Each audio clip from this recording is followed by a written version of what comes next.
Hello and welcome to the Yarniacs podcast. This is episode number 252, which we are recording on Wednesday, August 25th, 2021. I'm Gail. And I'm Charlene. And it feels like it's been a long time. That's just because we haven't seen each other. Yeah. Because we often get to visit occasionally if Charlene's working, and she hasn't been working. So do you work this week? I do. How exciting. That means I get to see her in person. All right, what are you wearing? I am not wearing it now, but what I have been wearing this week is my Donner sweater. Donner is a pullover sweater by Elizabeth Doherty, and the one that I have been wearing, because I have made several, but the one I have been wearing is my gray version that is made in let's see, what is the yarn? It is a linen cotton blend. That's what I thought, but I just double checked just to be sure. I didn't want to say the wrong thing. So linen cotton, I made it from a yarn called Lindy Chain from Knit Picks. And that yarn has proved to be especially hardy because I have worn this sweater a lot. It has been oftentimes for months at a time the sweater that is sitting at the foot of my bed on the chest and gets pulled on and off and on and off, as it has been for the last couple of weeks when we've had this cold, foggy morning weather. So it's in the favorite sweater position of the pile. It's in the favorite sweater position right now.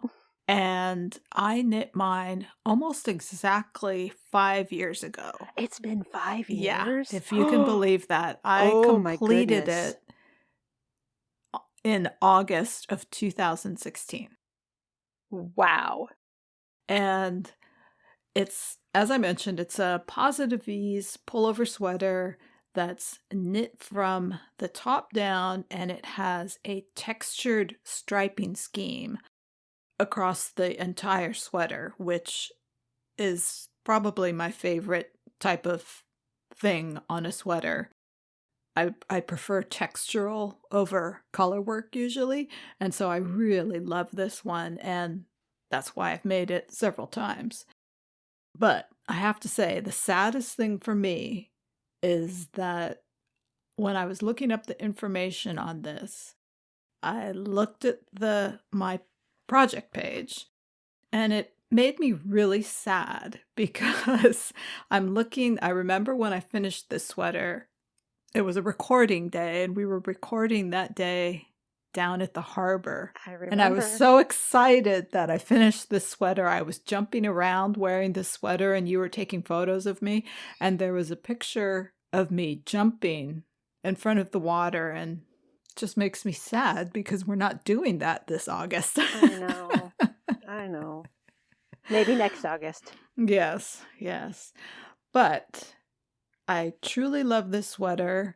The other sad thing is that it's actually starting to show some wear. After 5 years. Yeah. That's not the yarn. Bad thing. That means it's loved. The yarn has been incredibly hardy because I tend to fold this sweater up into it folds up into a little tiny thing, and it gets wrinkled when I put it away.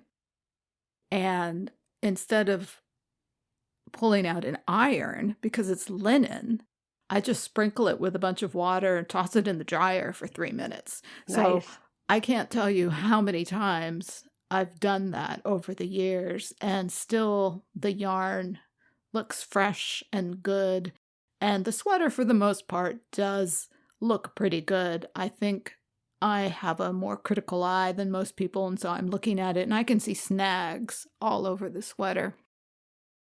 But I'll probably still continue to wear it until I find another yarn that I want to try. So that is Donner by Elizabeth Doherty. What are you wearing, Gail?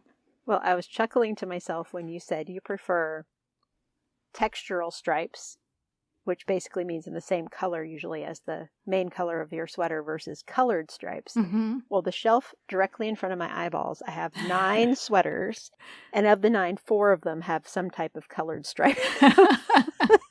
Well, And of course, I'm working on a striped sweater right now with Oh, that's color. true, you are. So it's not that I dislike it. It's just that given the preference, I probably prefer textural. And I'm the color, like the more color, the better, basically. Mary and I both. So I have been wearing my Blue Sand cardigan, which is a striped open front cardigan by Rilili. And it is meant to be knit in DK weight, but I knit mine in lace held doubled with mohair silk lace to get almost a DK weight. So mine is a much more open fabric than most of the Blue Sand cardigans that are on Ravelry. But it is light as a feather, and I adore it. It is oversized, and it's kind of tunic length. I guess you would call it tunic length. And it's so comfortable. It could basically be a bathrobe without a closure. If I can overlap the fronts if I pull them together. So I could wrap a belt around myself and call it a bathrobe, but it'd be a little bit short for a bathrobe. But it could definitely fill that kind of category. It's just that comfortable to wear around. And I just love it. It reminds, every time I put it on, it reminds me how I would like to knit another one. So that, you like it if you think you might knit another. And that's the same pattern I used for one of Josie's sweaters. So I've already knit the pattern twice, and I would do it again. Yeah. Blue Sand Cardigan by Rilili. Okay, what have you been stocking? Happy dance again. Yeah. So this first one is really fun, and if you haven't seen it, you're going to smile. It's a little funny, quirky mini collection from Anna Harakovic, who is Mochi Mochi Land, and it is called Pet Bugs. Have you seen this one? I have. Okay, so it's so cute. It's a little mini collection of 4 patterns. A bunny bee, a dogger pillar, the hamster fly, and the snitten. And yes, they are animal bug mashups. They're quite entertaining. They're cute. And of course, they're very, very tiny. Less than a handful, I would say. They're finger-sized. Very, very tiny little guys. Really cute. And I don't know which one I like best. Maybe the hamster fly, because it looks like a tiny little hamster with butterfly wings.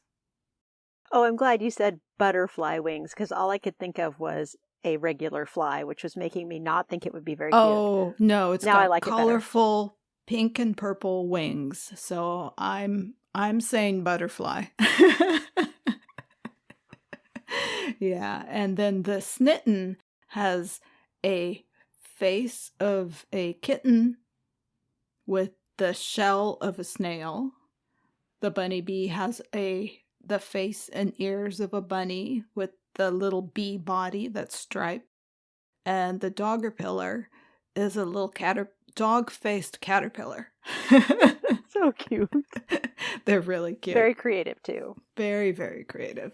So I think they're only available as a set of the 4. And that is Pet Bugs by Anna Harakovic. And the second thing I am stocking is a summer top called Bessie. And this one is written by Jacqueline Cieslak. And it's interesting because the thing I noticed about this pattern, and the thing that I love about this pattern, is that the designer has the schematic right on the pattern page. Sweet. In the second photo spot.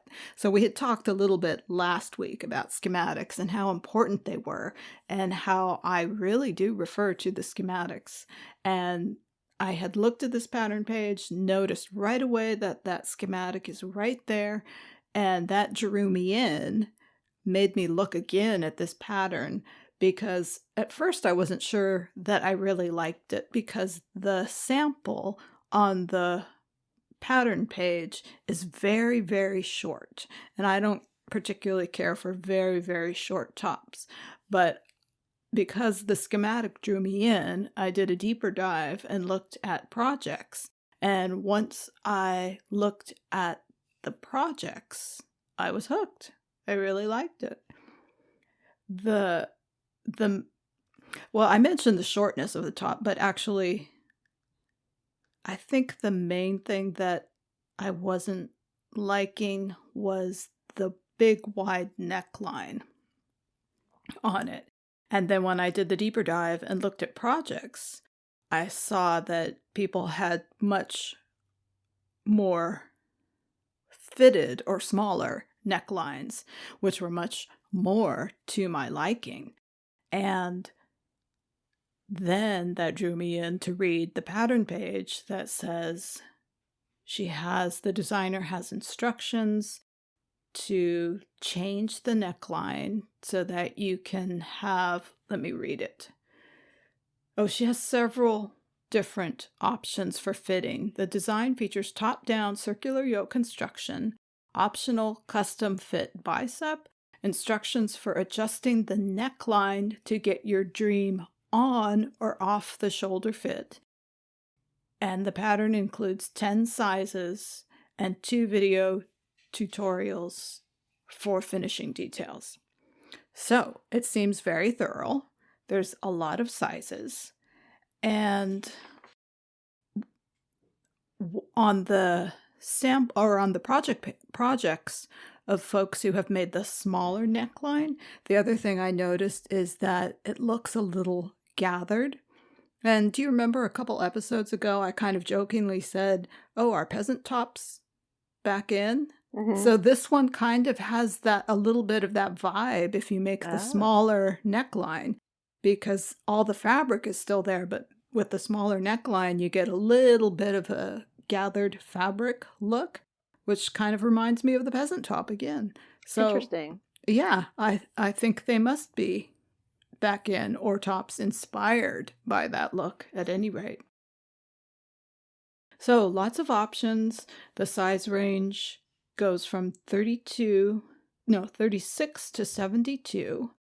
It is a short sleeve circular yoke fingering weight top.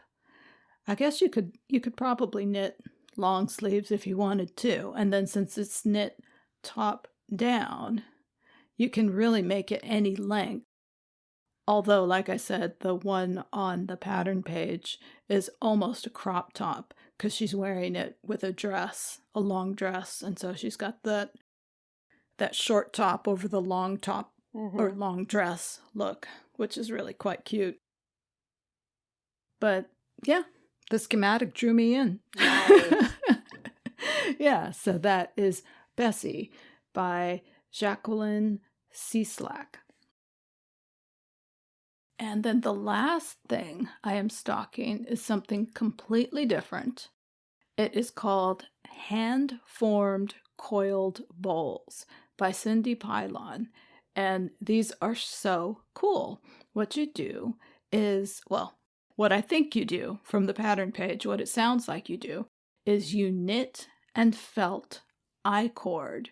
And then you coil the I-cord around and around, and you sew it together to form a little I-cord bowl. And she says you sew it with, she recommends silk yarn to sew it together. And in the photographs, you can see the silk yarn or thread in a contrast color. And so you can see it wrapped around and around the I-cord, and they look really cool. Yeah, they look really cool because it goes, I guess when you make your I-cord, you can change colors. So there's all kinds of colors mixed in there. And it just looks really creative and kind of fun. Something completely different. And if you don't like knitting I-cord, you could probably finger knit. I wonder, yeah. That's an interesting idea. Yeah, if you had enough strands of yarn or a thick enough yarn to finger knit instead, it wouldn't be as tight. But once you felted it, oh, that's interesting, because a lot of times kids make finger knitting, and they make Exactly. miles and miles and miles of it, and it's hard to find things to make with it. Now, this might be an interesting project for all those miles and miles of finger knitting that kids can do. My nephew did the miles and miles of finger knitting, and my mom actually sewed it into a hat for him. Oh, wow. Yeah. True love of a Wow. grandma. Yeah. I wouldn't have done it. Yeah. So I assume there is instructions on how to felt the yarn. If you're going to attempt a project like this, you have to make sure you're using feltable wool. But the nice thing, or the interesting thing about it, is that the designer suggests making your I-cord out of multiple strands of yarn. So the I-cords are going to be fairly thick. She wants it to be fairly thick. You use multiple strands and then change color combinations. She suggests every 12 to 24 inches. It just looks fun, interesting, different. 3 sizes of bowls. And she suggests the needle size a US 15. So it's going to be quite bulky, big I-cord. That makes sense. You don't want skinny I-cord because then it would take you Right. forever to sew it together. Right, exactly.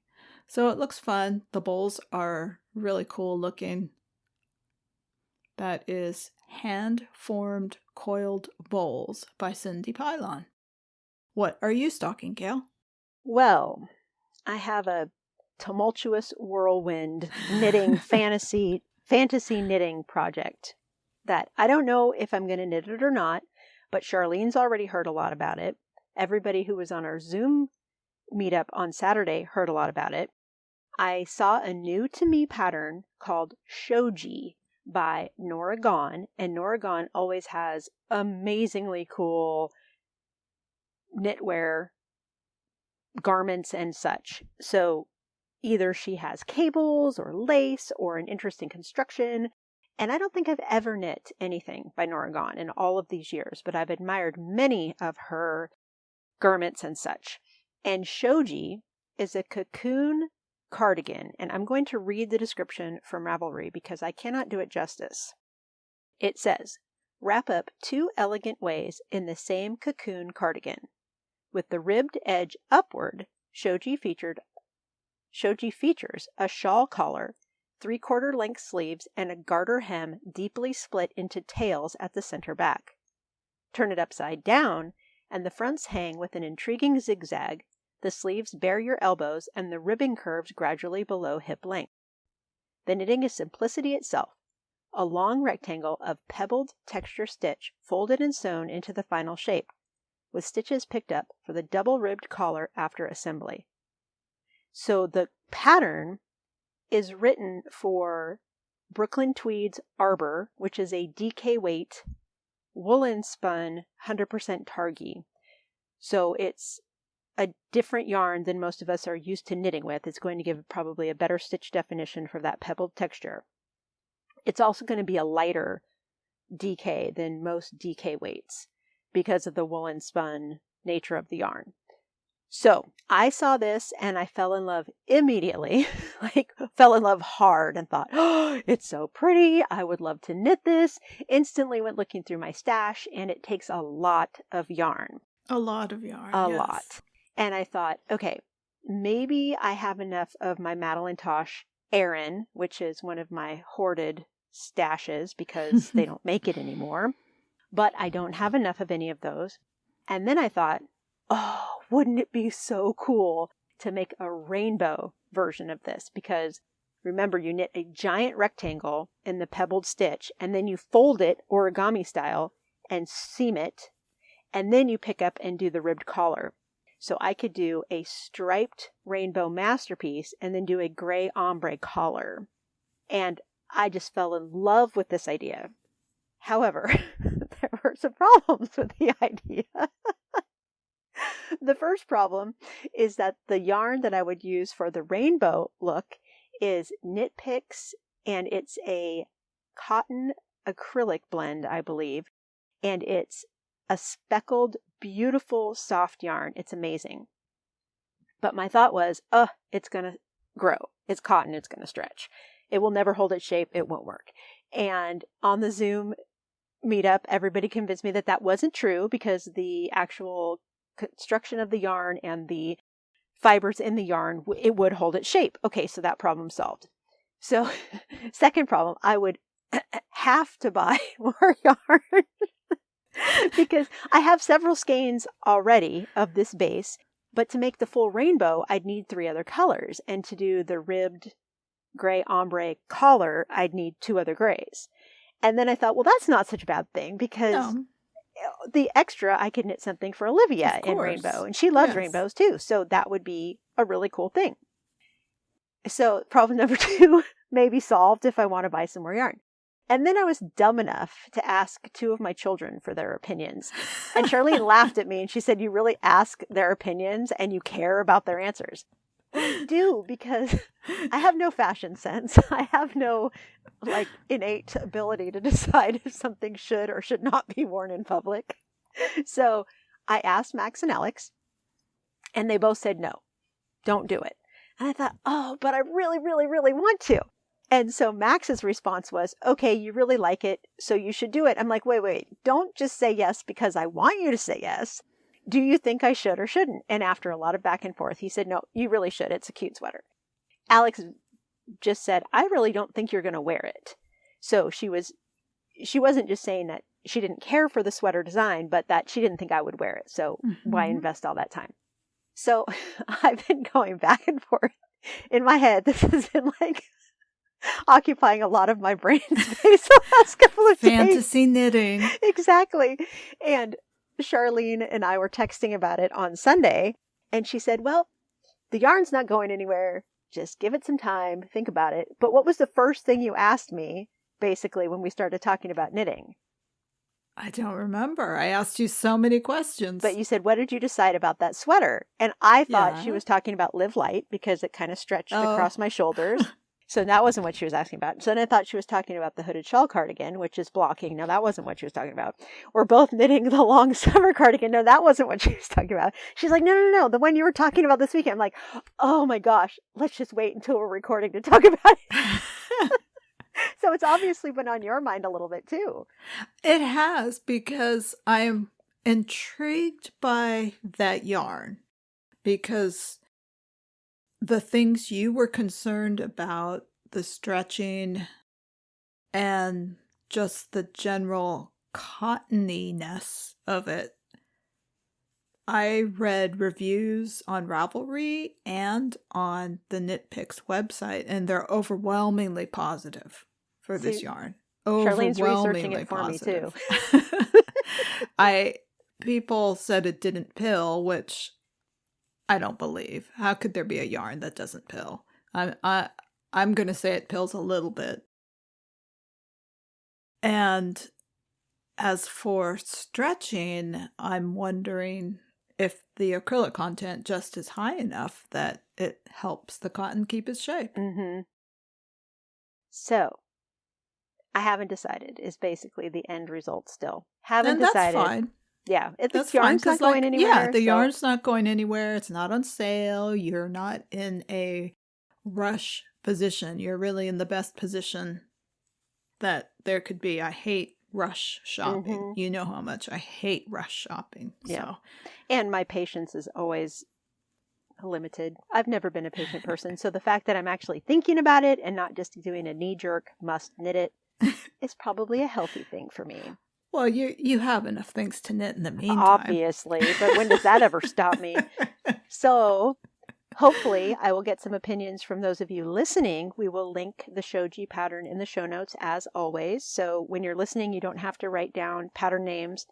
And then maybe I'll get some more opinions on whether I should knit it or not. And again, that's Shoji by Nora Gone. And that stocking almost eclipsed everything else from the last 2 weeks. Yes. But there was one other new sweater that came out that I thought was a really, really pretty. It's called the Cleo Cardigan. It's by Rachel Kurihara. It's a lace held doubled with mohair silk lace, so exactly the kind of fabric I've fallen in love with over the last couple of years. And it is a V-neck button front with the poofy sleeves that tighten around your wrist, and it has welts, so it gives a little bit of texture, stripes, like you were discussing with Donner, but only in the bottom third of the sweater. So it's a very simple, classic type of cardigan, modernized a little bit, and it's really cute. And it's in sizes 36 to 68 inches at the bust, and it has a recommendation of 6 to 8 inches of positive ease.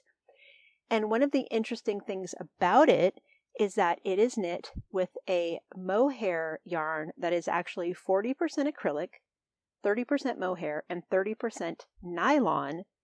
It's by a company called Hobbii, Hobbii, and this particular base is called Diablo. And they have over 50 colors, and it's $3.95 a skein for a 246-yard skein. Don't you have to order it from Europe? Denmark. Denmark, yeah. Yeah, it is. The yarn is from Denmark. They have so many bases on this site. I was very surprised at the volume of yarn, the colors of yarn, the different options, and the shipping was not expensive. And it said they usually ship within a couple of days. And I don't remember who said this on our Zoom this weekend, but they said something about ordering yarn, I think from the UK to the US, and they received it in 3 days. Yeah. So I think most of the shipping around the world is getting back on track. And I just thought it was interesting that there's a nylon mohair available with so many ranges of colors, and they had several different mohair blends that were solid colors, stripes, had a somewhat hand-painted look, different varieties too. So if you're looking for an affordable option, check out the Hobbii website. It's pretty interesting. I have been on their mailing list. So let's talk. If you're interested in trying it, I might be interested in trying it as well. Yeah, I might. At that price, you can't beat it, right? Yeah. So, and I liked the mohair nylon blend that I used for my first Like a Cloud that we saw exactly at what I was thinking of. Yeah. The nylon in yarn is often very, very soft. And that yarn, we saw so many different colors from that company at Stitches, and then their website didn't have very many. Right. Yeah, I don't think they dye that base anymore, or just not very often. Yeah. It's hard to tell. I don't know. So that's why we don't use that particular dyer for that type of base anymore. So that's what I've been stocking. What have you been knitting? Okay, I've got, let's see, I've got 4 projects on the needles right now. The first one that I'm working on right now is hat number 9 for 2021. So this is actually my September hat. I'm a week early. Nice. Yeah. I'm trying to make 1 hat each month for donation so that at the end of the year, I'm not rushing to make donations for charities that are asking for hats. So this year, I'm not ahead. I'm right on time with my hat Well, making. you are ahead because you're almost done with your September hat, and it's still That's August. true. That's true. So that's the hat I've got on the needles. Let's see. I'm also working on my long summer cardigan, the sweater that Gail mentioned.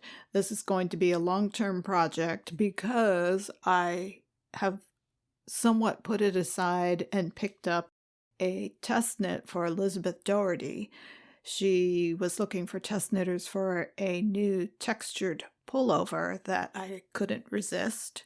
So I've got that on the needles, in addition to my Oread, which is still on the needles. So I have gone from kind of feeling a little bit of knitting ennui to suddenly having 3 sweaters on the needles. Go figure. It swings, right? It swings all the way up and all the way down and all the way up and all the way down. So true. What are you knitting? I'm knitting on 3 things as well. I started my long summer cardigan by Joji Locatelli this weekend, and I'm using Miss Babs Katahdin, which is a light fingering weight yarn that's 100% BFL, Blue Face Leicester yarn fiber. And it's in the colorway Autumn Toad Lily, which is making me so happy. It's a pinky purple kind of background with splashes of color in it that are darker purple, little blips of almost a blue, little blips of a red, little blips of gold. It's just one of those yarns that while you're knitting it, it just makes you smile because every 8th stitch you have this cool color pop up onto your needles. Yeah. It's so much fun to knit those kinds of yarn to me. I get so much joy from it. So I'm loving that yarn. And that base is heaven to knit with. I just love it. I really like that one too when I knit with it. Yeah, I had to go look on the website and see what other colors they had and dream shop a little bit. I haven't bought any more, but it's tempting. I did that as well. I think Robbie may have too. Robbie loves it too. Robbie and I have that same skein of yarn. Autumn Toad Lily. We each bought a skein. It was a custom color for some event that didn't happen last year. So there was a limited amount. And then the contrast color I'm using for the stripes is Western Sky Knits Merino 17 Light in her Winter Wheat color. So it's a slightly tonal dark gold, and it pulls out the gold specks in that yarn masterfully. It's such a pretty combination. I'm so happy with it. And I wasn't feeling very well on Sunday, so I sat around and knit almost all day long, and I made great progress on that sweater. So I'm very happy with that. I'm also knitting the July hat by Courtney Kelly, and that's from the Year of Hats by Kelborn Woolens, and it's one of them that I hadn't knit yet. And this one I'm using the Candy Skein Juicy Worsted in Honey, and I think this hat I'm going to knit it all in one color, and I think I'll use up all of that yarn finally. So nice. I'm getting a lot of my worsted weight superwash 100% wool scraps out of my stash. It feels so good. Excellent. Yeah, so that's the July hat, and I'm swatching. I'm swatching for my summer top that I talked about wanting to knit last episode. I'm going to knit the Koi Tee by Ginkgo Bee. And the yarn I'm swatching with is Durum Natura. It's a French yarn. And the base is called Albertine. It's 90% wool, merino from the Provence area of France, and 10% silk. It is so springy and elasticy. It's amazing. It feels like there's some kind of elastic in the yarn. It seriously does. It's that springy. It's organic wool, and it's in the sorbet colorway, which is a raspberry pink. And it was a gift from my friend Isabel, who had the podcast Fluffy Fibers, and she has since changed her handles to Isabel's Handmade Stories, I think is her new handle on Instagram. And I've had it in stash for many years, and it's one of those amounts that it wasn't enough for a complete sweater. So when I was looking at these summer tops, I thought, oh, it's finally my chance to use this yarn. And I'm loving the swatch. It's so perfect for a summer tee because it's lightweight, it's stretchy. I think it's really going to be a good match for the Koi Tee. But you were talking about the cropped top, your stocking that had the wider neckline than you wanted. Mm-hmm. This top has a wider neckline than I want, and it's a raglan shaped sweater top. So I think I'm just going to cast on fewer stitches and do a couple more raglan increases to get more fabric for my neckline. That should work, right? Cast on for a smaller size and then just increase to the size that you want. Right. But you may have to recalculate the rate of increase so that you don't make the depth of the yoke too long. Mm-hmm. So you might have to just increase more often, more frequently than the pattern says. Like if it says every 4 rows or whatever, you may have to do it every 2 rows. Right. That's what I figured. So I think that's my plan. So that I don't like the really open necks. So that'll make me happier. So that was swatching for the Koi Tee by Ginkgo Bee in Durum Natura Albertine yarn. And that's what I'm knitting. We would like to thank our August sponsor, Fix-A-Stitch. Ever face the tedious task of having to drop down and correct a mistake in your knitting? The Fix-A-Stitch is here to help. It's a double-ended tool that uses a patented method to change stitches from knit to purl or purl to knit, quick and easy. Check out our website for great tutorials and other ways to use it. The tool comes in a package of 3 for light, medium, or bulky weights. A lace weight tool is sold separately. It's even bright pink, which makes it easy to find in your purse or project bag. Fix-A-Stitch is available at local yarn shops around the country. For more information, visit www.fixastitch.com. And thank you very much, Fix-A-Stitch. I just had to use the tool to fix a little goof in one of my finished objects the other day. Yeah, they're, like Gail's mentioned, they're bright pink, and so you can find them easily in your tools bag or in your project bag. Just toss one in there because you won't know that you need it until you need it. That's for sure. Yes. All right, have you finished anything? I have not. I was going to say, take it away, Gail. All right, so I have 3 finishes. I finished my hoodie shawl cardigan by Suzanne Summer. So that I started that in May. That's a big finish. Big finish. Big finish. I even wove in all the ends during our Zoom meetup on Saturday and got to model it for everybody, unblocked, of course. And everybody approved, so hopefully that means I will wear it. And it's actually drying outside right now. We have a sunny afternoon and it's windy, so I assume it will be dry before the afternoon is over. Excellent. So if I can just get my act together to do some finished pictures, we should maybe do that on Friday. I would love that. Let's do that.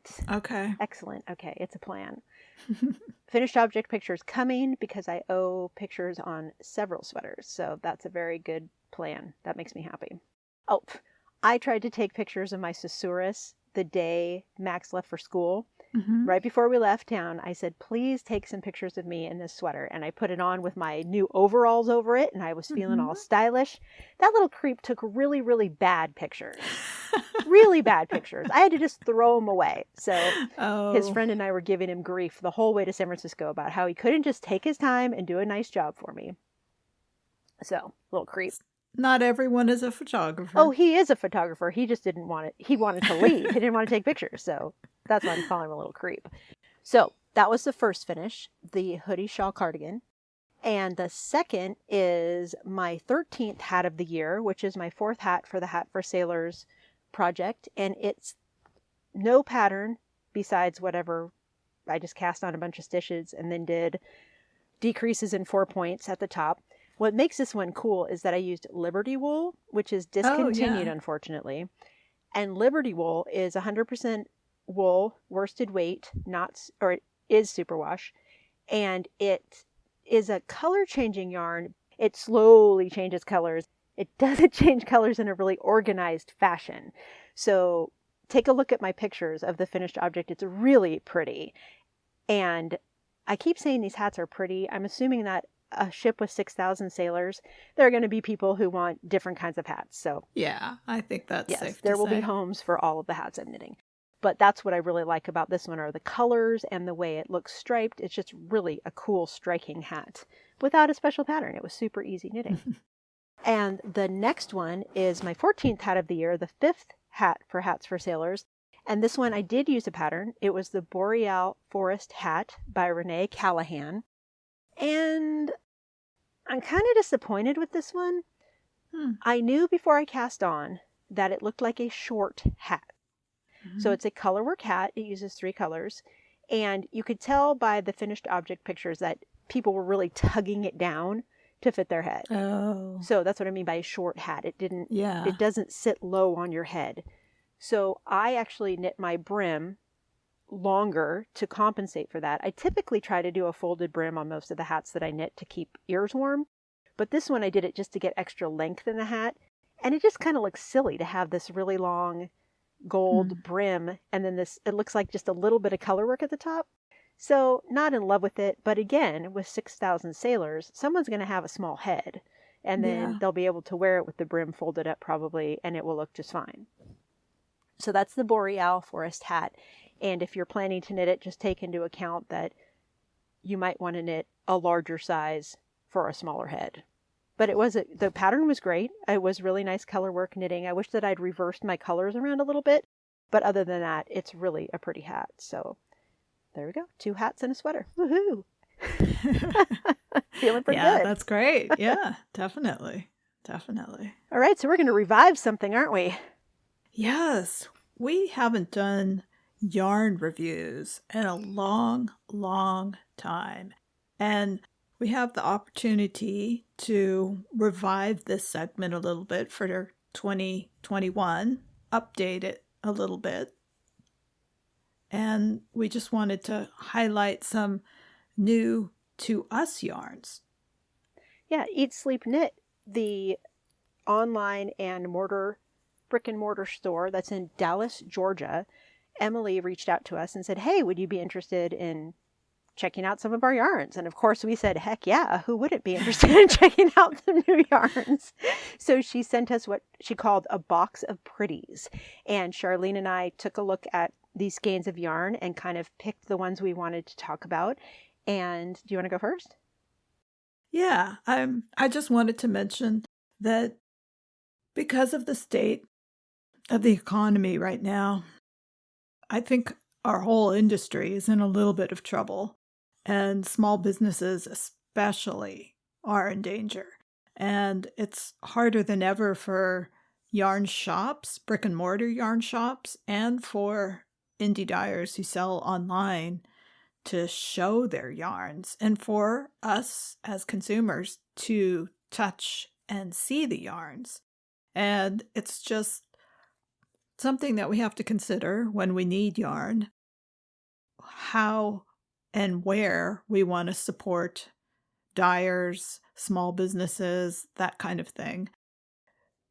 Spend your money where you want a business to be in a year or in 2 years or in 3 years. If it's very important to you that a certain dyer remains in business, think about spending your money there. If it's very important to you that the local yarn store remain in business in your town, spend some money there. It's just the future of our industry, I feel, is really up in question. And it's not just the craft industry, of course. It's many, many industries and many, many small businesses. So something to think about. Yeah, and Charlene and I were chatting about this as prep work for this section and commenting on kind of the state of LYSs in general, local yarn stores in general, with the slowdown brought by shelter in place with COVID. A lot of people weren't out shopping. And the local yarn stores that don't do online shopping really got hit hard because they had no sales, obviously. And as a result, I haven't seen a lot of restock in our local yarn stores because why would they restock when they have all this stuff that hasn't sold yet? So it's a double-edged sword for everybody, because I go into the yarn shop and I want to buy something, but I've seen it all and I've already purchased the things that I want to purchase, basically. So unless I have a new project that I'm shopping for or something like that, it's hard to buy something. So right. And there are strange shortages of ingredients that are used for lots of things. There are shortages of end products, and then there are shortages of parts used to make those end products. So sometimes there's something along the supply chain that makes an end product unavailable. I know for sure that there are certain yarns that we just can't get right now, and I don't know why that is. There are just strange shortages in the world right now. So, yeah. And like you said, not just in the crafting industry, it's worldwide, impacting all sorts of things. So in this case, for our yarn reviews, I think that's one of the reasons that I've been reaching for yarns that I haven't used before. So we talked about this a few days ago, and that helped me decide to use this Devorum Natura yarn because I had knit with it, and I thought, well, maybe there's a chance to talk about it on the podcast. So the ones that we got from Eat, Sleep, Knit, did you want to start with one that you picked? Yeah, I have in my hand a skein of Malabrigo Sussurro, which is a The tag calls it a sport weight / DK yarn, so you can knit it at either of those weights. The tag says knit it between 21 and 28 stitches to 4 inches at a needle size of US 4 to US 7 or 3.5 millimeters to 4.5 millimeters. So there's quite a range there. The yarn weighs in at 325 yards to the skein, and it's a 100-gram skein. So if you're used to buying fingering weight yarn, you know that fingering weight yarn is usually a little bit more to 100-gram skein, and sport weight yarn sometimes is about this to a little bit less. So it is somewhere in that sport weight DK range, depending on how you knit it. And the fiber content is 50% mulberry silk, 25% merino wool, 25% linen. So this is really different. This is something very different. And I wish you could see this. It's very pretty. It is pretty. I'm going to put a link in our show notes. And Malabrigo dyes things often in varying tones, but the interesting thing about this particular base is that the fibers, the 3 fibers in it, the mulberry silk, the merino wool, and the linen, all take the dye a little bit differently. So you get it's very tonal, it has a lot of depth to it. The tag even says that the amazing depth of color gives the yarn an almost metallic sheen. Ooh, that's and I true. I think that's very accurate. It's very striking yarn when you look at it. So I had to look up mulberry silk because I wanted to know. So I had to look up mulberry silk. Mulberry silk comes from the white cocoons. I know I have seen them at shows before. Sometimes you can buy them to dye or to spin from. And the white cocoons produce a very long staple fiber that is very fine and soft. The yarn would work well, I think, for summer tees, for short-sleeved garments. I think it would work well for cardigan patterns that need a lot of drape, perhaps something loose and flowy, like an open front cardigan. In terms of a pullover, I think it would work well for a positive ease tunic kind of pullover, because with a tunic, you can have a nice drape a nice drape would enhance the longness of a tunic, and I think this would work well for that.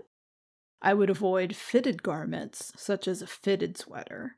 I would not make hats or gloves with this base because I don't think it would have enough springiness. For a hat, you want something that's going to spring back into shape, and also it might not be warm enough if you want a hat that's really, really warm. I think shawls would work well on this yarn. Drapey cowls rather than stand-up cowls. Something that's lacy and drapey for a cowl or a shawl would work well. And avoid anything that needs a yarn that would stand up, like for a stand-up collar. This would not work. This is too soft. It would just fold over. So definitely drapey items and drapey accessories, drapey garments. So that is Malabrigo Sussurro. And do you want to talk about both of yours in a row? Sure, because this one is a flaxen silk DK. It's called Flaxen Silk DK from Sweet Georgia. And this one is visibly larger in diameter than the Malabrigo Sussurro. So this one is definitely much more of a DK weight yarn. There's only 248 yards to the skein. It's a 4-ounce, or the label says 115-gram skein. So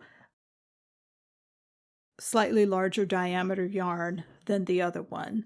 The gauge, according to the label, is 5.5 to 6 stitches to the inch, and recommended US 5 to US 7 or 3.75 millimeter to 4.5 millimeter needle.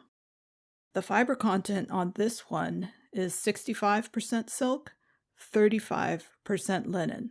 So no wool in this one. And right off the bat, when you look at this skein, and I looked at the colors online, and of course when you look at the colors online, you can't tell for sure. But it really does, this particular skein, and when I looked online, it looked like these tones are much more solid. Yeah. The yarn itself doesn't have as much variation. First skein I talked about, you can definitely see where the colors look different on the different fibers. This one, not as much. It's interesting. It's much more uniform, much more solid. So if you prefer a more solid yarn, and a lot of people do, this one is probably going to be your choice.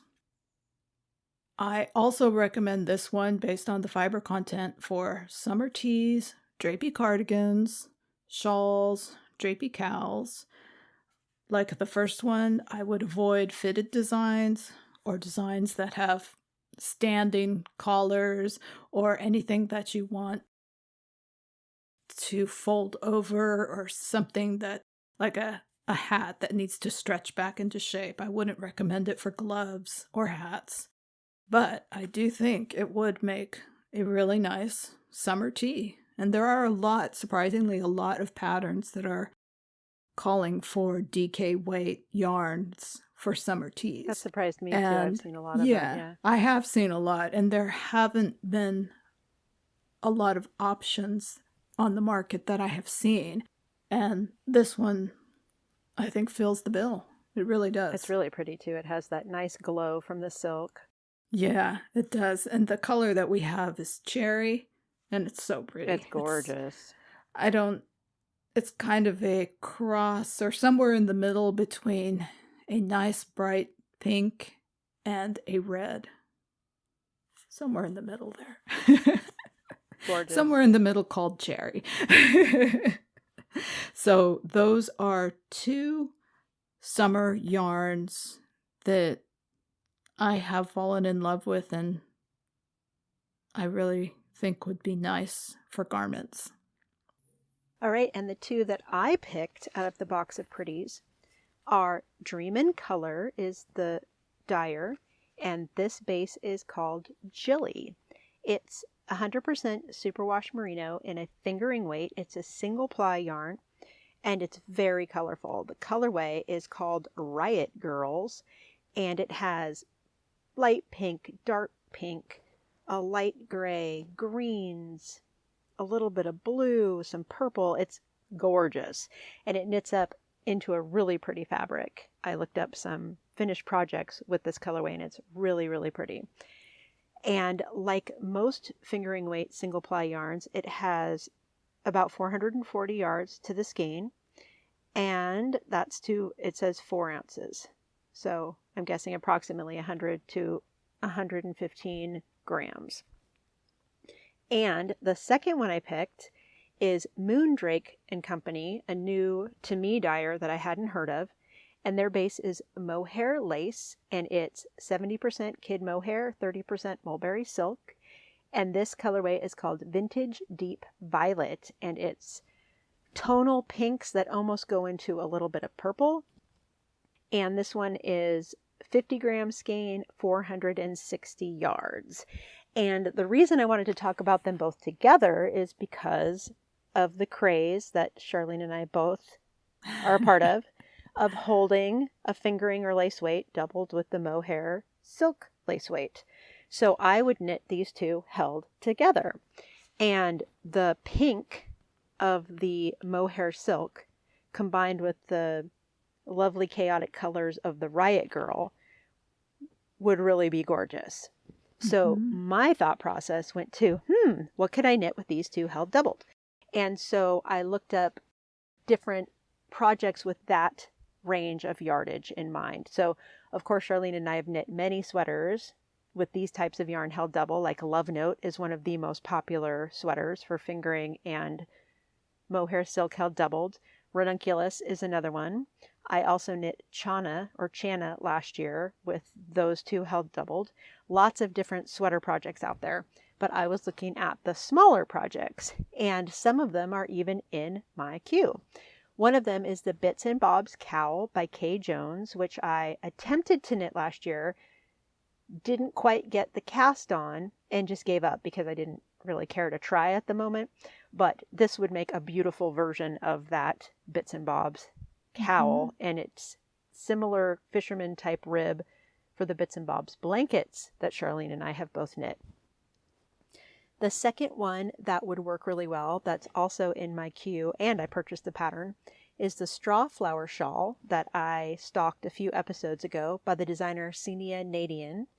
And that's a striped shawl, a very long, shallow triangle that stripes mohair with the fingering, and I think it's the fingering that has baubles in it. It's a really pretty shawl.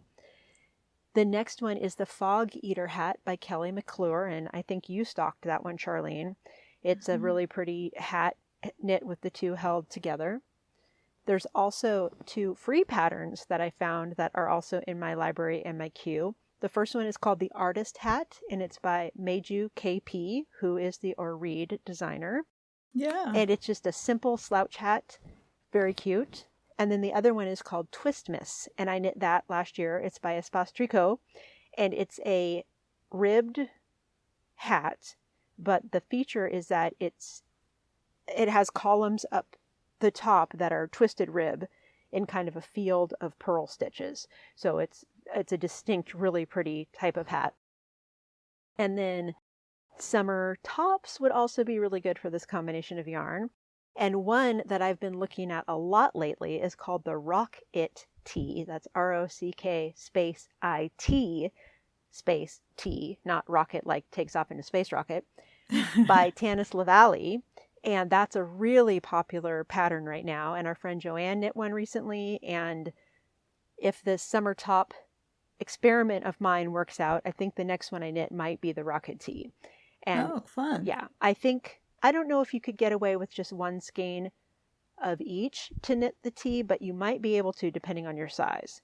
Yeah. So lots of different pattern options for that combination of yarn. And you had one more, right? The mini skein? I had a mini skein of Tosh Vintage. That Tosh Vintage is a superwash base, and the thing I think that most people notice about the Tosh bases are the colors. This one has a really nice speckled dye scheme to it.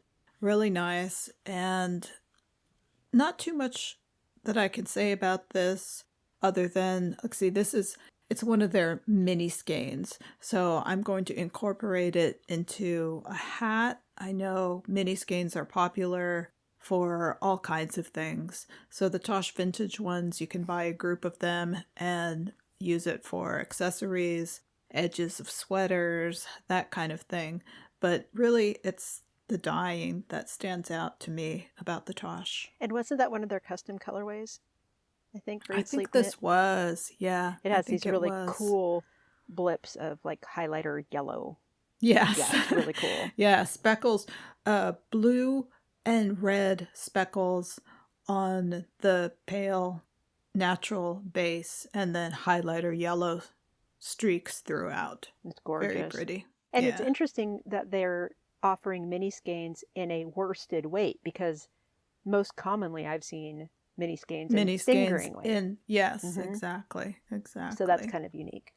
And they've been nice enough to offer a code for a free pattern with the purchase of yarn for any Yarniacs listeners who make a purchase. And that code is all capitals Yarniacs. So if you're going to make a purchase, use that code and you'll get a free pattern. And they also had some other interesting things that they stuck into the box of pretties. One was what they call the Yarnadillo's little leaflet. They have a frequent buyer program called the Yarnathon, like a marathon. And the more yardage you purchase, the more benefits you get, basically. You get a discount and other little fun things. And one of them is this cool little thing that has really funny little things. It's more like what I would think of as something kids would do on a long road trip, like color these in, search for the word, find the differences. It's really cute. And one of them, there's a little picture. The top one is a little cartoon that says Knitty, Kitty, and Knot, Knot, very happy kitty knitting a little swatch. And then the picture below is a very sad kitty with a hat that's much too small because that kitty didn't swatch. So it was very funny. And there's a page of how well do you know your colorways, where you're supposed to match the name to the colorway of the yarn. And they have Madeline Tosh names and Malabrigo names and names I don't even recognize. So you'd have to really know your stuff. And the other thing I wanted to mention is that they say in this little brochure, every batch of yarn is meticulously checked, photographed, and color corrected by our full-time photographer to give you the most accurate representation of every colorway. And I thought that was noteworthy because I know I'm not the only one to say I've received yarn by mail order before and been very disappointed by the color, which didn't look like I thought it looked like on my monitor. Right. So knowing that they have someone that does that full-time, I think is pretty cool. So I wanted to mention that as well. So thank you very much, Emily and Eat Sleep Knit, for the fun box of pretties. That was so unexpected and delightful. Yeah. Yeah, super fun. So we'll be bringing this feature back with other yarns that we've knit with. I think the fact that we haven't been to any events in the last almost 2 years, so we haven't seen much yarn. Definitely contributed to that. The lack of yarn reviews, but I'm pulling out some old stash and I'm knitting some different stuff because it keeps life interesting. So we'll have more to talk about.